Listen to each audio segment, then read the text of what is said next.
प्रदूषण की वजह से दिल्ली एनसीआर में लोगों की सांसों पर संकट बना हुआ है। दिल्ली के कई हिस्सों में स्मॉग की परत छाई हुई है।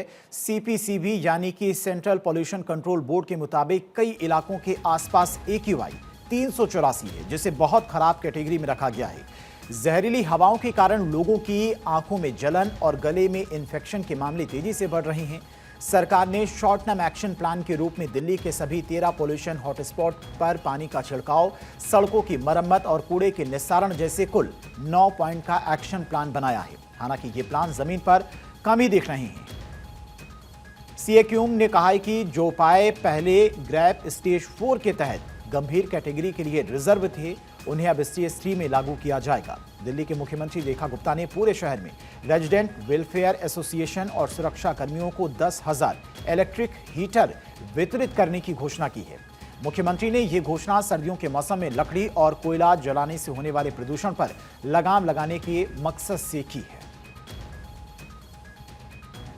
प्रदूषण के खिलाफ दिल्ली का युद्ध जो है, उस श्रृंखला में दिल्ली सरकार के द्वारा ये पॉजिटिव प्रयास एक और, जिसमें बायोगैस फ्यूल जो हमारे यहाँ लकड़ी जलाने से, जो कोयला जलाने से लगातार दिल्ली के प्रदूषण का एक इनपुट बनता है, उसको कम करने के लिए हमने आज ये प्रयास शुरू किया है कि हम दिल्ली में RWS को 10,000 हीटर देंगे CSR के माध्यम से, और जनता को ये प्रेरित करेंगे कहीं भी किसी भी ब्लॉक में कहीं भी लोग, चौकीदार या बाकी लोग भी लकड़ी जला करके प्रदूषण का कारक ना बने।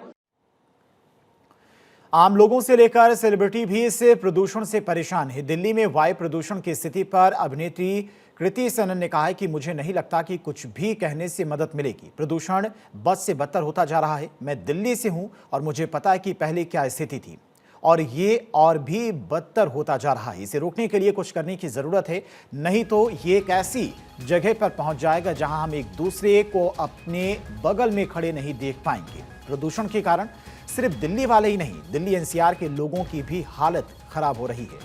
पूरा दिल्ली एनसीआर गैस चैम्बर में तब्दील हो चुका है। बुजुर्गों और बच्चों को सांस लेने में तकलीफ हो रही है और लोगों का दम घुट रहा है।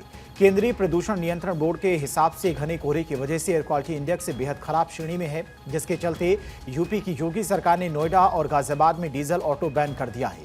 तो वहीं राजस्थान में प्रदूषण बेहद स्थिति गंभीर बनी हुई है। मरुधरा में एक बार फिर से हवा की सेहत बिगड़ रही है। हवा में जहर घुलने के बाद राजस्थान में सांस लेना मुश्किल होता जा रहा है। भिवाड़ी की बात करें तो यहां पर AQI लेवल 300 के पार पहुंच गया है। 10 शहरों में AQI 200 से ऊपर है। जयपुर और कोटा सहित 10 शहरों में AQI 200 से 360 के बीच पहुंच गया है। हालात यही रहे तो दिल्ली और नोएडा की तरह सांस और फेफड़ों की बीमारियों का खतरा बढ़ जाएगा। मौसम विभाग ने प्रदेश में अगले कुछ दिन मौसम ड्राई और इसी तरह हवाओं का प्रभाव रहने का अनुमान जताया है।